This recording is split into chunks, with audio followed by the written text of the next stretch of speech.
오늘 말씀의 제목은 불과 불씨입니다. 불과 불씨. 자, 거기 이 말씀을요, 우리가 오늘 본문 말씀은 누가복음 4장 1절에서 2절 말씀인데 한번 찾아서 읽어보겠습니다. 누가복음 4장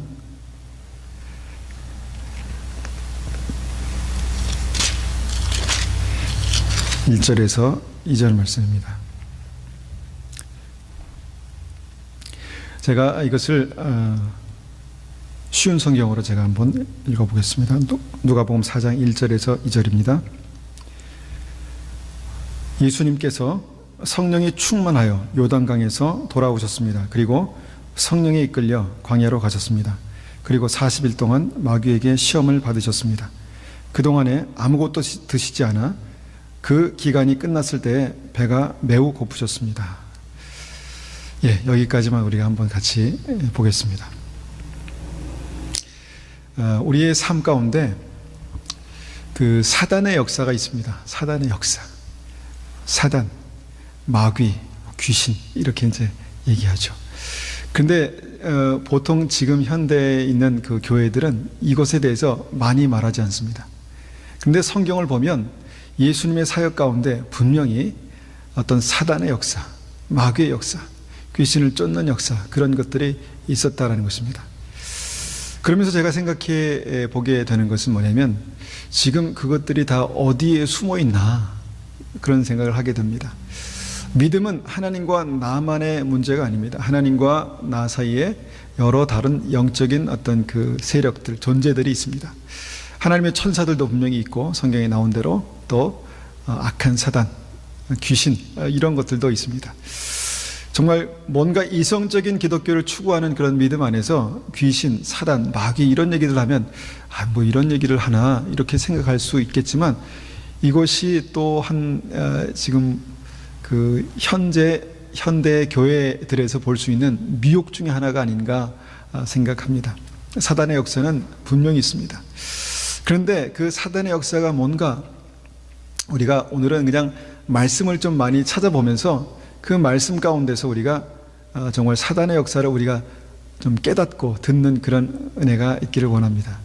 야고보서 3장 6절에서는 오늘 본문에서는 먼저 하나님께서 성령에 충만하여서 돌아오셨는데 성령께서 그를 사단의 시험 가운데로 끌고 가셨다 그렇게 말씀합니다. 그러니까 사단의 역사 가운데 주님께서 첫 번째 공생의 이 사역을 시작하게 되었다라는 것입니다. 야고보서 3장 6절에는 이런 말씀이 있습니다. 앞에 좀 띄워서 보여주시면 그 사단의 역사는 온 인생의 수레바퀴를 불태워버리는 그런 지옥불에서 난다 그렇게 말씀하시는 내용들이 있습니다. 제가 이것을 보면서 어떤 것을 생각하냐면 사단의 역사가 우리의 삶 가운데 그렇게 확 휘몰아칠 때가 있다는 것입니다. 우리의 삶 가운데 그냥 내 실수나 아니면 다른 사람의 어떤 실수 때문에 그렇겠지 아닙니다. 사단의 역사가 한번 휘몰아칠 때는 우리의 마음이 확 위축되고 확 다운되고 뭔가 소망을 가지고 우리가 믿음으로 주님과 함께 그렇게 가려고 했는데 그것이 확 주저앉게 되고 이렇게 된다는 것입니다. 그런데 오늘 야고보서 3장 6절에는 그것을 어떻게 표현하고 있냐면 혀는 곧 불이요 불의 세계라 혀는 우리 지체 중에 온몸을 더럽히고 삶의 수레바퀴를 불사르나니 그 사르는 것이 지옥불에서 나느니라 그렇게 말씀합니다. 그러니까 지옥불에서 나는 것이 우리의 삶의 수레바퀴를 확 살라서 태워버린다는 것이죠. 그런데 그 지옥불이 어디서부터 시작하냐면 우리의 혀에서부터 시작한다. 성경은 그렇게 말합니다. 우리가 지옥불이냐? 아닙니다. 그런데 우리의 혀가 어떤 시작을 뭔가 이 시작을 딱 하게 되는데 그 시작을 통해서 지옥불이 확 일어나게 된다는 것입니다. 너무나 중요한 말입니다. 그렇지 않습니까? 우리의 삶의 실제적인 문제죠. 어떤 그 가정 안에서 우리가 한번 생각해 본다면 가정이 확 뒤집어질 때가 있죠. 그 뒤집어지는 어떤 시작이 어디서 시작됩니까? 우리 말에서 시작되잖아요. 말에서 시작됩니다. 모든 관계 속에서 이 확 뒤집어지는, 그래서 그 삶의 모든 의욕도 소망도 확 날아가 버리는 그 역사가 바로 우리의 말에서, 우리의 혀에서 시작되는데, 그 혀를 불이라고 그렇게 말한다는 것입니다. 그러니까 오늘 말씀의 그 중요한 그 핵심, 이 단어는 뭐냐면 불입니다. 불과 불씨. 모든 것을 태워버리는 그 사단의 불이 있다라는 것을 성경은 분명하게 말씀하고 있다는 것이죠.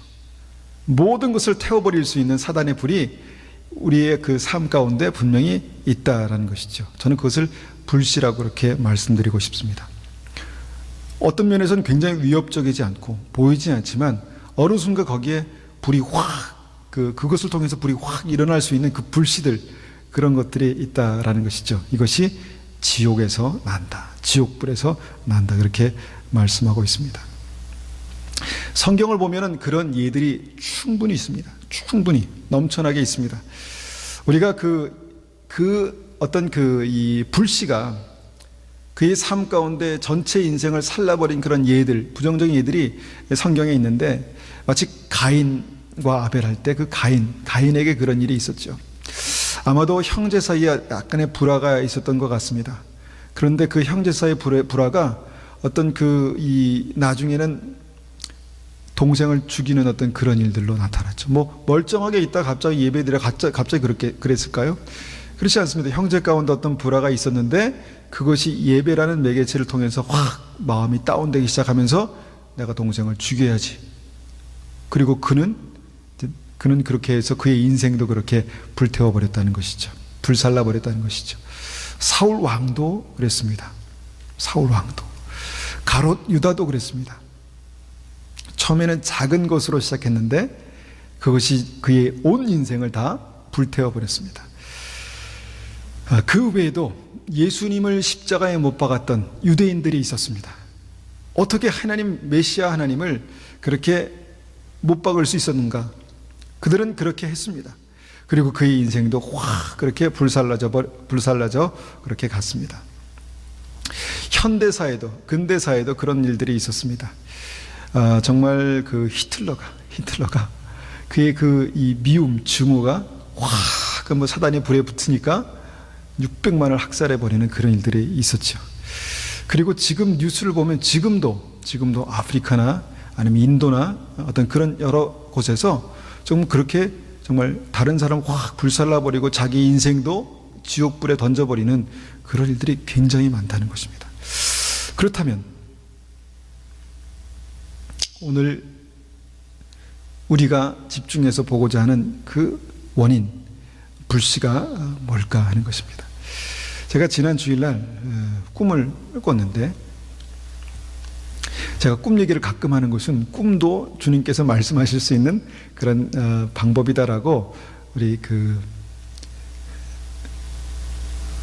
갑자기 방법이라고 말씀하셨습니다. 꿈과 환상과 예언을 통해서 말씀하시고 하실 수 있다라고 말씀하셨죠. 그래서 제게 의미 있는 꿈들이 있습니다. 모든 게 다 의미 있지는 않지만 꿈을 꾸고 나서 이것을 위해서 기도해야 되겠다라는 마음이 드는 그런 꿈들이 있었습니다. 그리고 지난 주일날 제가 그랬는데 그 배전판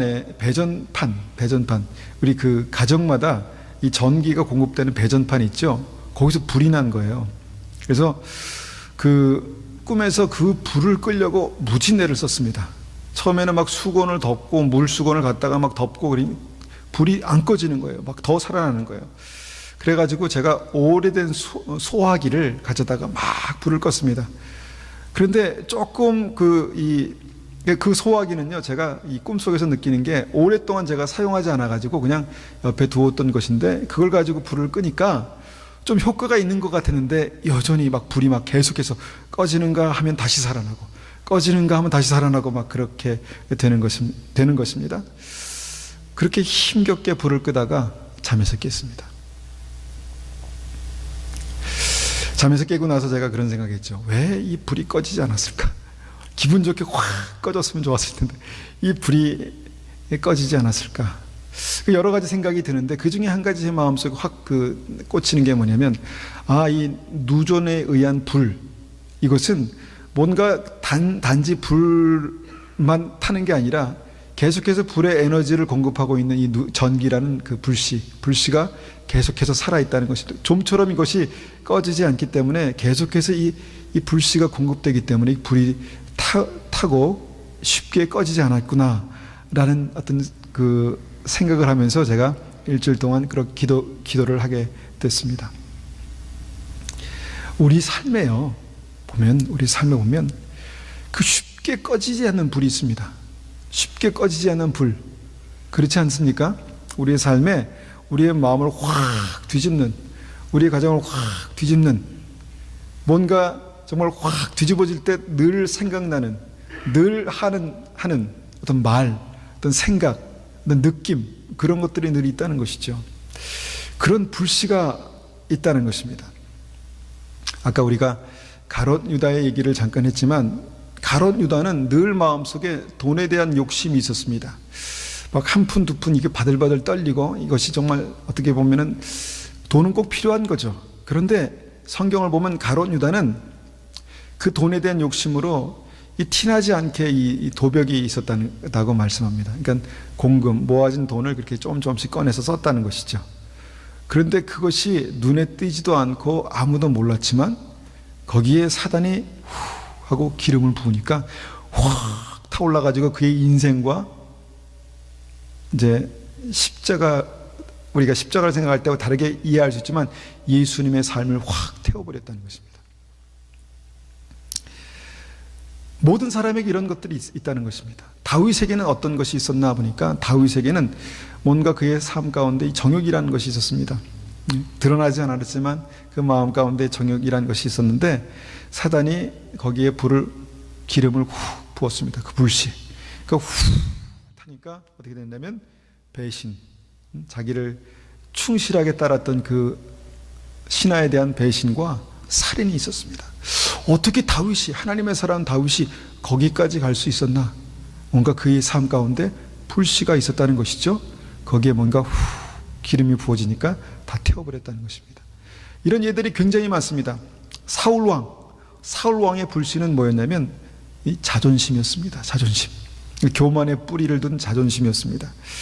그 자존심이 평상시에는 아무도 모르고 또 아무도 발견할 수 없었지만, 그 여인들이 다윗이 죽인 자는 천천히요, 사울이 죽인 자는 천천히요, 다윗이 죽인 자는 만만이라네라는 노래를 부르니까 그 자존심이 확 상했습니다. 그죠? 확 상했습니다. 그리고 어떻게 됐냐면 그의 인생이 불타기 시작했습니다. 다윗을 죽이려는 어떤 증오심으로 불타기 시작했습니다. 정말 다윗만 죽이려 했나? 아닙니다. 그 증오로 말미암아 그의 인생 전체가 그렇게 불타버렸습니다. 그렇게 불타버렸습니다.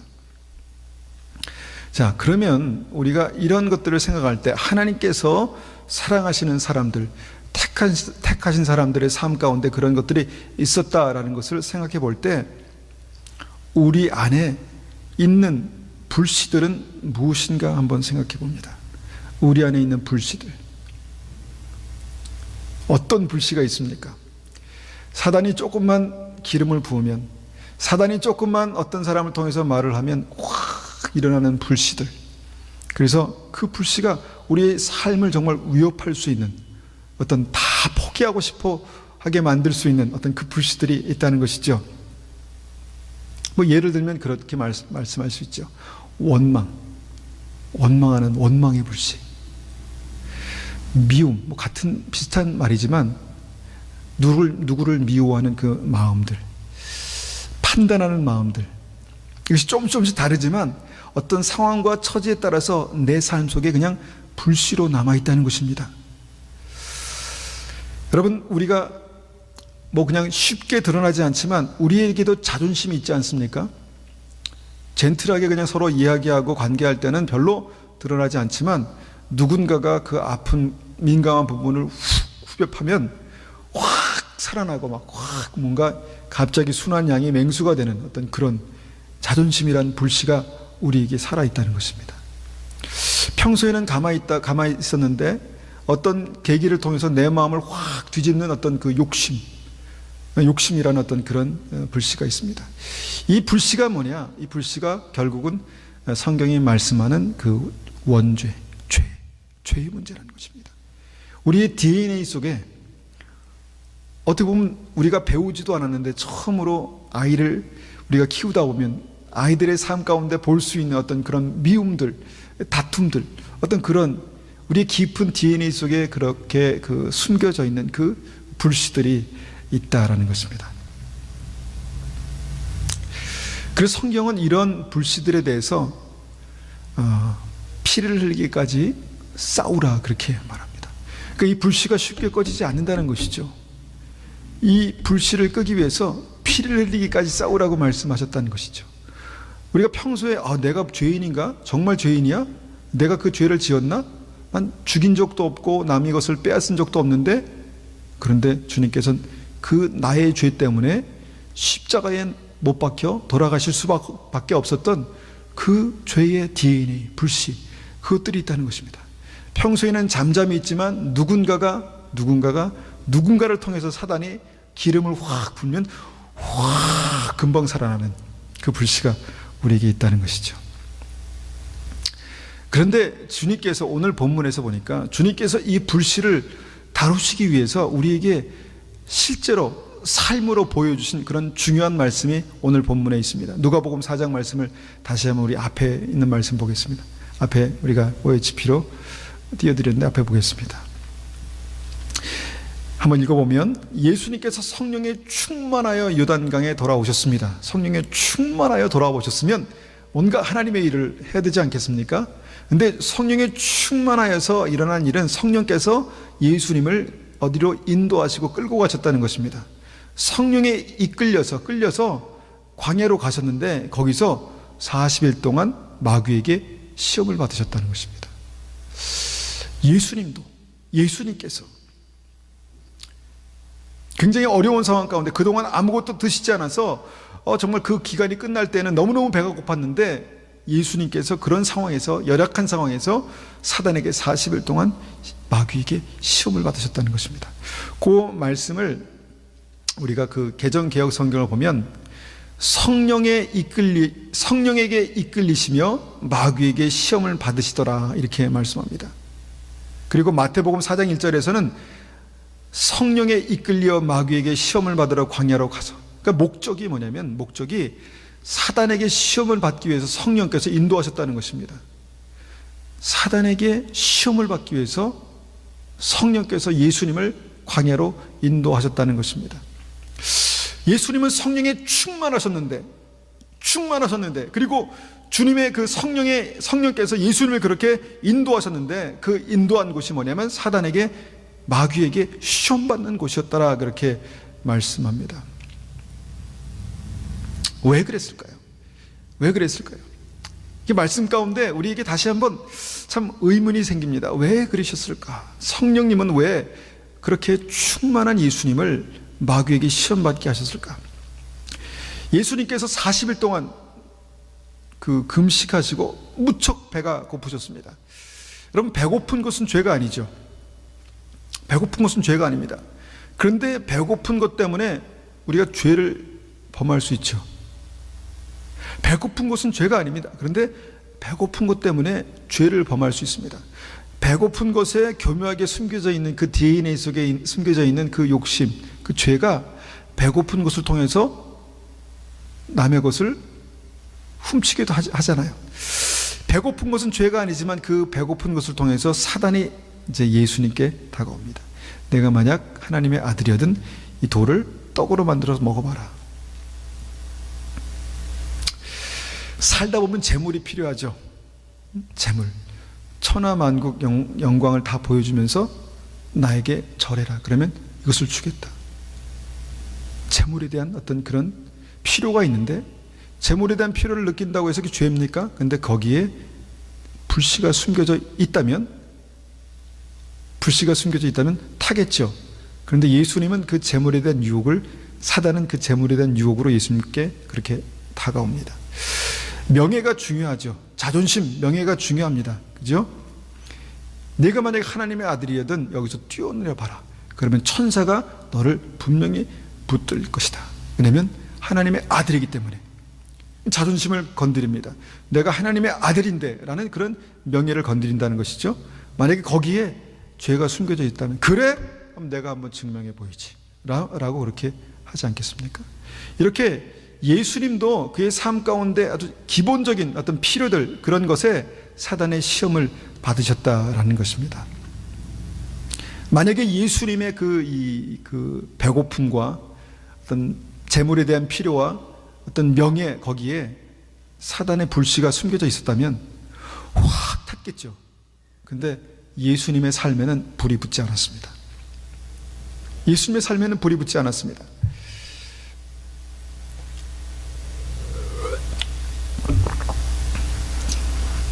이것을 주님께서 성경에 기록하신 이유가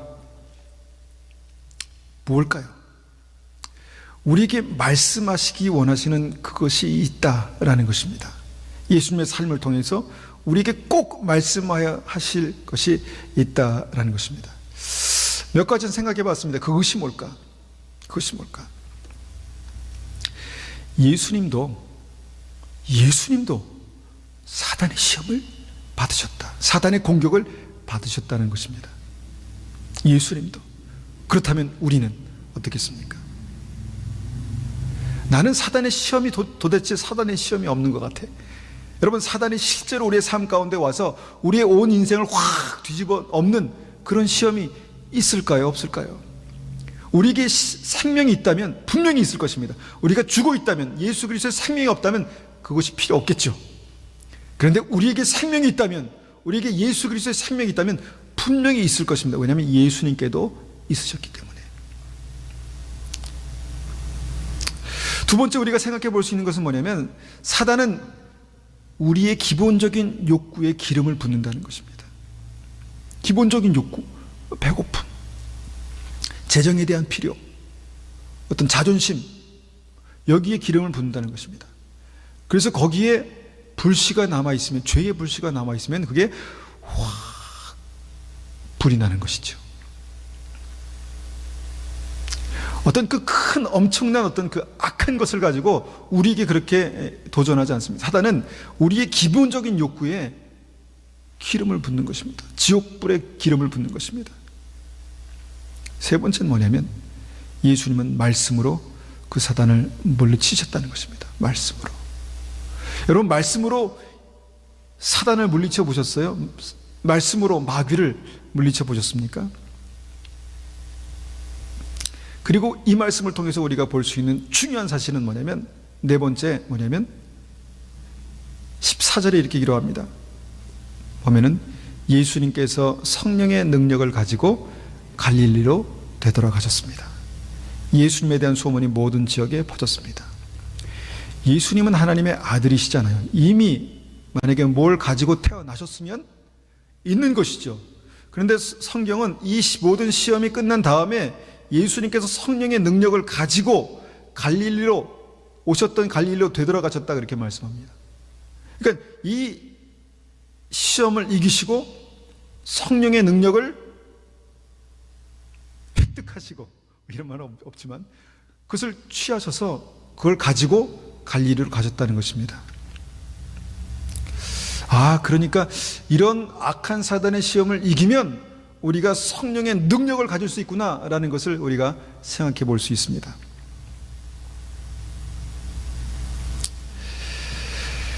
예수님도요, 성령의 능력이 필요하셨다면 우리는 어떻겠습니까?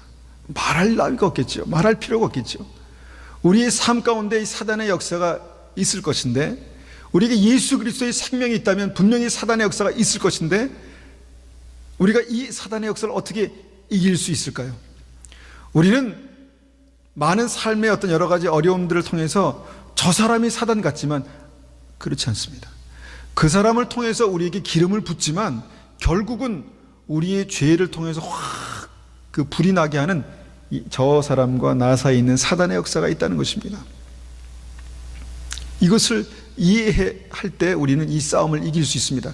이것을 이해하지 못하면 온통 우리의 삶 가운데 미워할 대상을 만들 뿐입니다.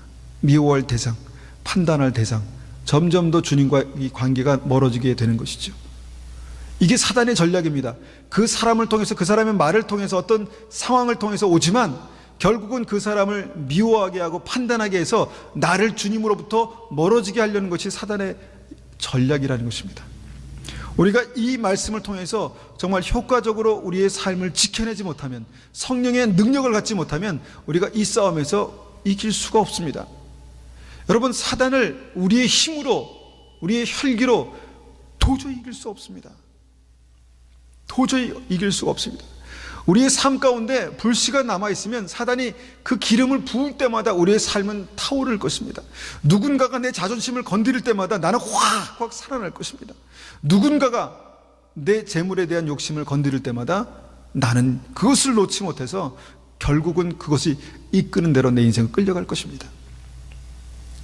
여러분, 이것은 너무너무 중요하고 너무너무 확실한 것입니다. 그런데 이것을 모르고 믿음 생활하고 있지만, 교회에 다니지만 이것을 모르니까 날마다 내 삶이 어디로 끌려가는지 모르게 어떤 영향력으로 끌려가고 있다는 것이죠. 여러분, 예수님의 삶 가운데서는 분명히 이렇게 사단의 역사들이 있었습니다. 오늘 그 말씀을 한번 몇 가지 찾아보기 원하는데, 마가복음 8장에 보니까 이제 사단이 이겼잖아요. 그런데 13절 보니까 마귀 이렇게 말합니다. 13절에 보니까 온갖 시험을 마친 마귀는 더 좋은 기회를 노리려고 잠시 동안 예수님을 떠나갔습니다. 온갖 시험을 했잖아요. 그리고 이기셨잖아요. 그러면 끝나야 될 것 같은데 거기서 끝나지 않고 더 좋은 기회를 노리려고 잠시 동안 예수님을 떠나갔답니다. 여러분, 이것이 영적인 현실입니다. 우리가 한번 이긴다고 해서, 내가 예수님의 권세로 내가 물리친다고 해서 끝나는 싸움이 아닙니다. 그 싸움은 계속 우리의 삶 가운데 있습니다.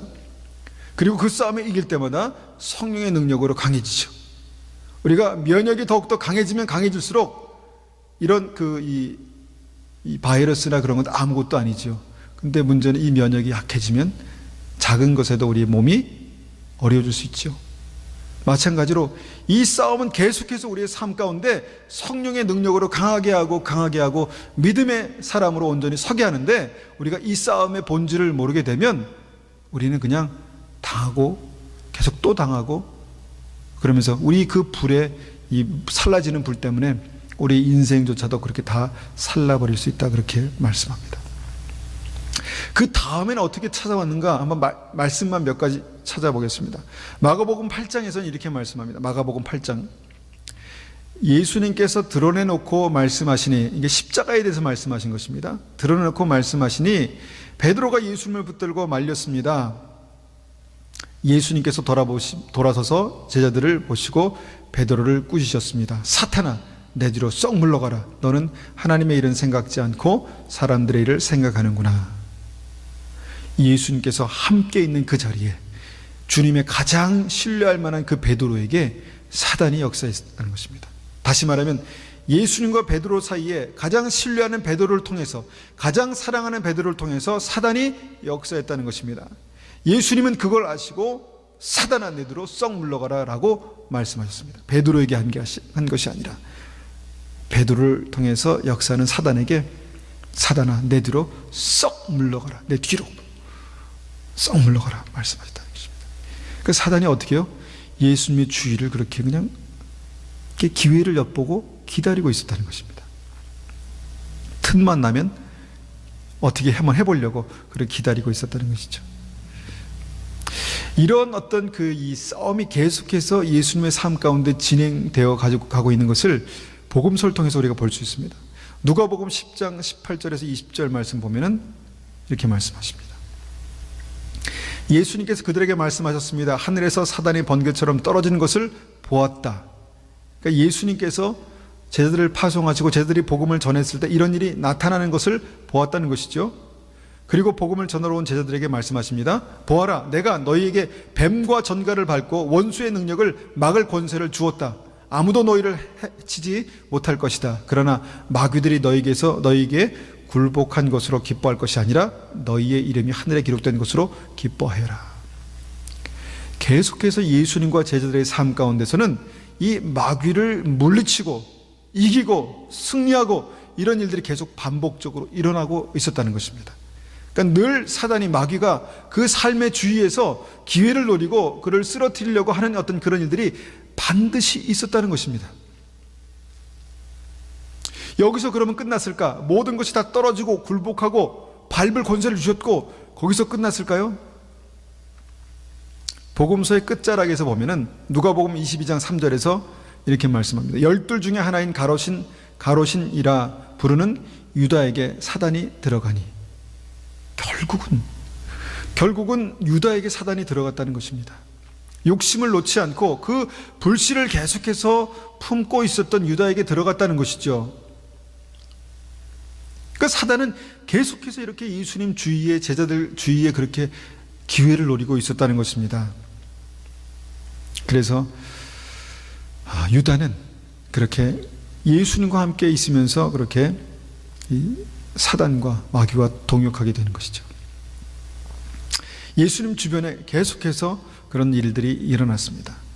가롯 유다는, 이 욕심을 버리지 못한 가롯 유다는 나쁜 사람이니까 그랬나 보다. 아닙니다.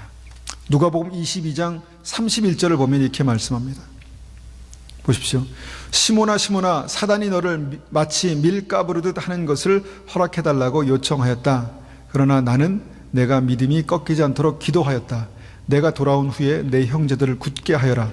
베드로가 예수님께 말했습니다. 주님과 함께라면 감옥에 갈 수도 있고 죽을 준비도 되어 있습니다. 예수님께서 말씀하셨습니다. 내가 네게 말한다. 오늘 닭 울기 전에 내가 3번씩이나 나를 모른다고 부인할 것이다. 여러분, 이 말씀을 어떻게 보십니까? 예수님 사랑하시는 그 제자에게 사단이 역사했는데, 그 전에 어떤 일이 있었냐면 사단이 예수님께 와서 그것을 허락해달라고 요청하였답니다. 그런데 자세히 보면, 잘 나오지 않지만 자세히 보면 요청했는데 그것을 거절하였다라고 말씀하십니까? 아닙니다. 결국은 그 요청대로 됐습니다. 그렇죠? 마치 성령께서 예수님을 인도해서 광야에서 사단에게 시험받게 하신 것처럼 그렇게 요청했는데 요청한 대로 됐어요. 밀가부르듯 해가지고 그렇게 사단의 역사 가운데 이렇게 됐습니다. 근데 예수님이 한 게 뭐냐면 거절하신 게 아니라 보니까 나는 내가 믿음이 꺾이지 않도록 기도하였다는 것입니다. 거절했다라고 말씀하신 게 아니라 기도하였다. 그리고 말씀하신 게 뭐냐면 그 시험은 너의 삶 가운데 있을 것이야. 그런데 내가 그 시험을 이기고 돌아온 후에 내 형제들을 굳게 하라. 그렇게 말씀하셨다는 것입니다. 그러니까 베드로에게 그 시험이 있을 줄 예수님 아셨고, 사단이 요청했고, 예수님께서 허락은 하지 않으셨지만 그것을 안 돼라고 하실 수 없었다는 것입니다. 여기에는 여러 가지 더 어떤 말씀에 더 깊은 이해가 필요하겠지만 사실만을 보면 그렇습니다. 그죠? 그리고 그 시험을 이기고 돌아온 후에 내 형제들을 굳게 하라 그렇게 말씀하셨다는 것이죠. 그리고 예수님을 부인합니다. 예수님을 배반합니다.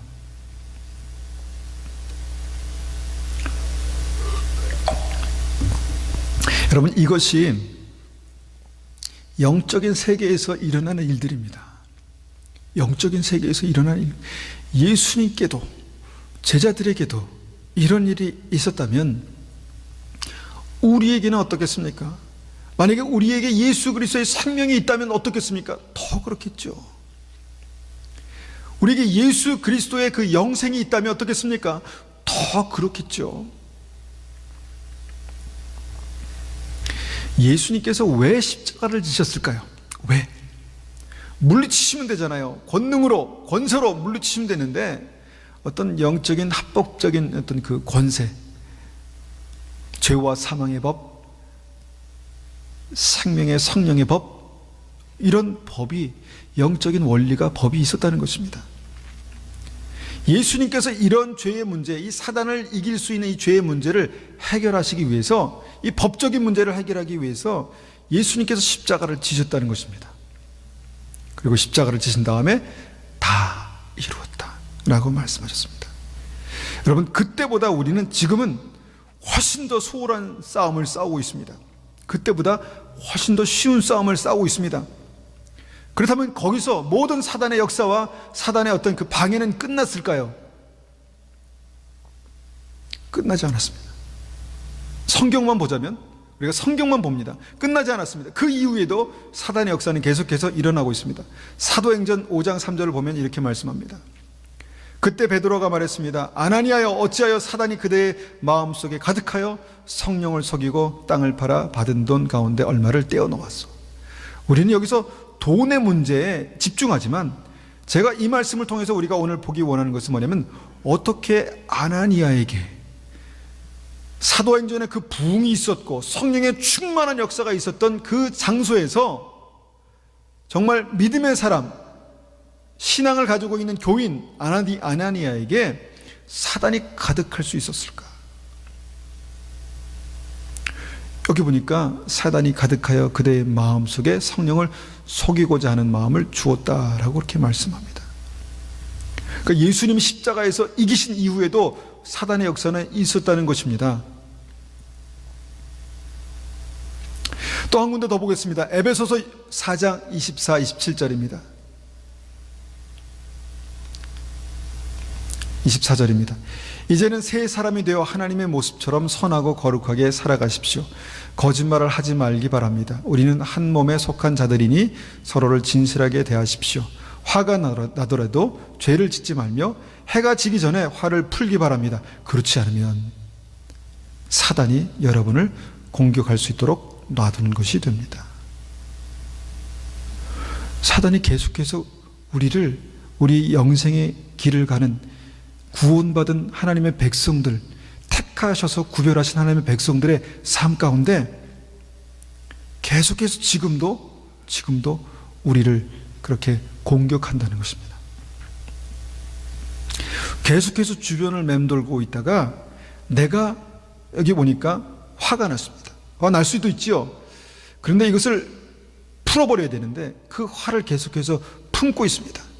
그 화가 점점점 커져서 미움과 증오로 막 살아납니다. 근데 그때 사단이 그 미움과 증오의 불씨에 기름을 후 붓는다는 것입니다. 사단이 공격한대요. 그러니까 불씨가 다시 한번 확 살아나는 것입니다. 그렇다면 어떻게 됩니까? 이 불씨를 꺼야죠. 이 불씨를 꺼야죠. 그런데 이 불씨를 끄는 게 어떻습니까? 쉽지 않다는 것입니다. 뭔가 불씨를 계속해서 불씨를 있게 하는 그 에너지가 공급되고 있기 때문에 이게 쉽게 꺼지 않습니다. 내가 버려야지. 내가 미움을 버려야지. 내가 판단하는 마음을 버려야지. 내가 예수님 앞에 자존심을 내가 내려놔야지. 근데 그게 안 됩니다. 또 비슷한 상황이 되면, 또 그런 상황이 되면 확 살아납니다. 그게 불씨입니다. 에베소서 6장 11절에 이렇게 말씀합니다. 사단의 악한 속임수에 넘어가지 않도록 하나님의 무기로 완전 무장하시기 바랍니다. 여러분, 사람들이요, 이것을 알고도 속습니다. 속인다는 것이죠. 속임수가 있습니다. 사단의 속임수가 있다는 거예요. 우리가 이거 사단이네 그러면 가겠습니까? 안 가죠. 속이니까 가는 것입니다. 속이니까 그래? 그러면서 한 발을 이렇게 내딛는 것이죠. 사단의 악한 속임수가 있다는 것입니다. 지금도 예수님 주위에서 그렇게 역사했던, 주님의 제자들 삶 가운데 역사했던, 그리고 믿는 사람들 사이에서 역사했던 그 악한 사단의 속임수가 지금도 있다는 것입니다. 틈만 나면 거기다가 기름을 확 부을 준비를 하면서 대기하고 있다는 것입니다. 항시대기. 12절에 주님께서 그래서 말씀하십니다. 우리의 싸움은 절대로 이 땅의 사람들에 대항하여 싸우는 것이 아니야. 제발 이걸 좀 알아라. 우리의 싸움은 사람이 아니야. 우리의 싸움은 너를 아프게 하는 그 사람이 아니야. 이 세상에 어두운 세력과 공중 권세 잡은 악한 영들이 있고 그것을 대항하는 싸움이 진짜 싸움이야. 그렇게 말씀하는 것입니다. 여러분, 이 실체를 알지 못하면 우리는 늘 사람이 미워지고 늘 사람을 판단하게 되고 주님으로부터 우리 마음이 점점 멀어지게 될 수밖에 없습니다. 사단이 그거를 원하니까, 그거를 목표로 해서 우리가 오기 때문에, 속이기 때문에 우리 싸움은 절대 사람이 아닙니다. 그런데 어떻습니까? 여전히 우리의 삶에는 사람들이 있습니다. 나를 찌르고 후벼 파고 내 삶을 흔들고 사람들이 있다니까요. 그런데 그 사람이 원수가 아니라 원수는 그 사람의 연약함을 통해서 기름을 붓는 역할을 그렇게 쏟고 있는 것입니다. 그리고 하나님의 전신갑주가 필요한 이유가 여기 있습니다. 그것은 악한 날에 쓰러지지 않고 싸움이 끝난 후에도 굳건히 서기 위해서입니다. 지금 그런 싸움이 진행되고 있다는 것입니다. 우리 가정에서, 우리 교회에서, 믿는 사람들 안에서, 여러분 그냥 가정에서 이게 회복되는 것 같아도 점점 그 아픔이 깊어집니다. 불씨가 계속해서 살아있는 것이죠. 이 아픔이라고 표현했는데, 여러분 그 아픔이란 불씨가 살아있는지 어떻게 아십니까? 비슷한 상황이 되면 확 살아나서 저번에 그때도 그러더니 지금도 그러네. 그때 그랬지. 2010년에 생각 안 나? 2007년에 생각 안 나? 그때 그랬지. 불씨가 살아나는 것입니다. 그리고 그와 똑같은 미움을 가지고 상대방을 대하게 되는 것이죠. 그 불씨가 꺼지지 않는다는 거예요. 이게 계속 살아있다는 거예요. 안 보면 괜찮은데 그 사람 보면 확 살아날 수 있는 그 불씨가 계속 있다는 것입니다. 여러분, 사단이 아주 결정적으로 지금 성공하고 있는, 히트치고 있는 이 방법이 뭔지 압니까? 부부를 원수로 만든다는 거예요. 그렇지 않습니까? 가장 사랑해서 정말 남인데 한 몸이 됐지 않습니까? 그런데 한 몸이 되어 보니까 서로의 연약함이 서로를 아프게 합니다. 서로를 아프게 해요. 그 아픔이 계속해서 우리 마음 가운데 남아 있습니다. 이게 치유가 돼야 되는데 이게 남아 있습니다. 그래서 거기에 사단이 한 번씩 쿡쿡 불면 확 불살라서 그 불길이 그냥 확 태워버리는 것이죠. 여러분, 이 싸움이 계속 있습니다. 그런데 이 싸움이 계속 있는 어떤 그 와중에 우리가 기억해야 될 것이 뭐냐면, 그러면 우리가 두렵고 떨림으로 구원을 이루기 위해서 우리 앞에 주어진 그 경주를 달려가서 그 골인을 하기 위해서 우리가 어떻게 살아야 되는가, 어떻게 지혜롭게 살아야, 이것이 문제입니다.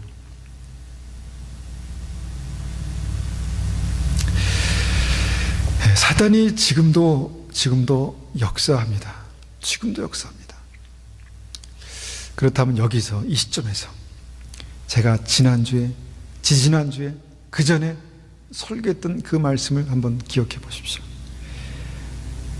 예수 그리스도와 함께 십자가에 죽었나니 그 다음에 예수님께서 내 안에 사신 것이라. 죽음에 대해서 말씀하죠. 왜 죽어야 되는지 잘 동기부여가 되지 않습니다. 자기 십자가를 지고 주님을 따르지 않는 자는 내게 합당치 않다. 그 십자가가 결국은 내 죽음이 이루어져야 되는 그 십자가라고 말했지만, 여러분, 그것이 내게 와닿지 않습니다. 죽지 않는 겁니다. 근데 결국은 그 죽음이 왜 필요한가 봤더니 결국은 죽어야 해결되는 그 불씨가 있기 때문에 그렇다는 것입니다.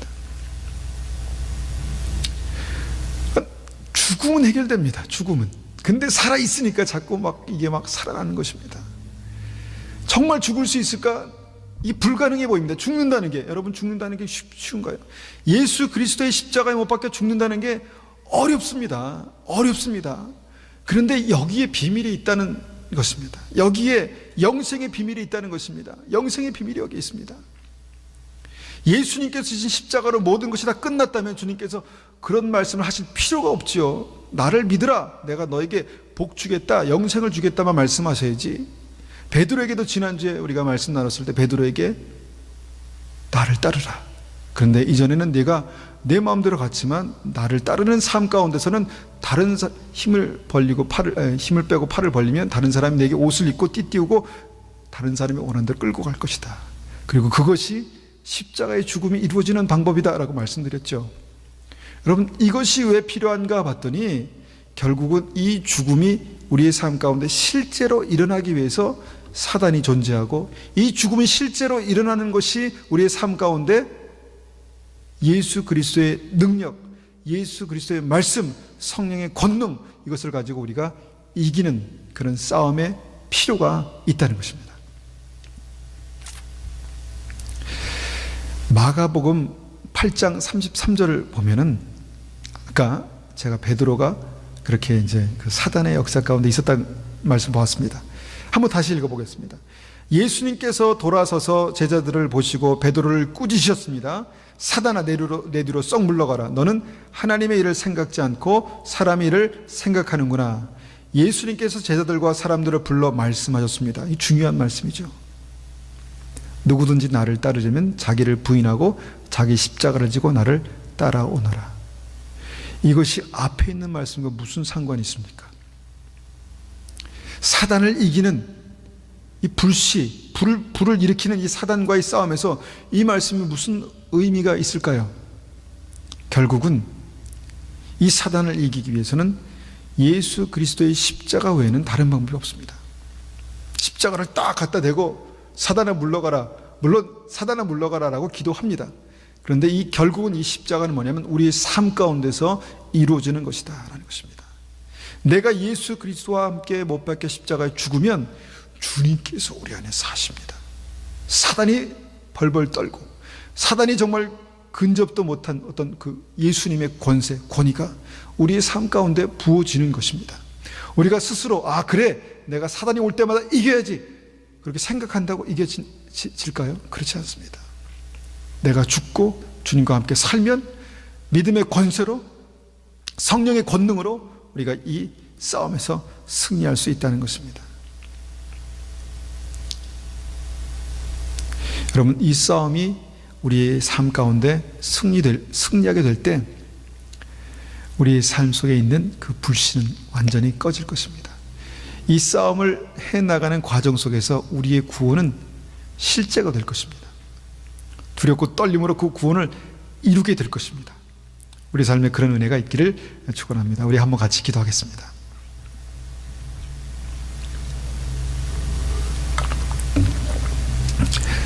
이 시간 우리가 한번 같이 기도할 때는, 하나님, 우리의 삶 가운데 그렇게 정말 지루하고 길고 긴 싸움, 정말 우리가 우리의 삶 가운데 자주 일어나는 어떤 사단의 확 뒤집는 그런 일들이 우리의 삶 가운데 있습니다. 하나님, 이것을 우리가 이겨야 하겠습니다. 주님, 우리를 붙들어 주십시오. 예수 그리스도의 십자가만이 우리가 이기는 길이라고 말씀하셨는데, 이것이 우리의 삶 가운데 실제가 되게 하시고, 하나님, 실제로 우리의 삶 속에 경험할 수 있는 그런 은혜가 있게 도와주십시오. 그렇게 한번 간절히 기도하겠습니다. 함께 기도하겠습니다.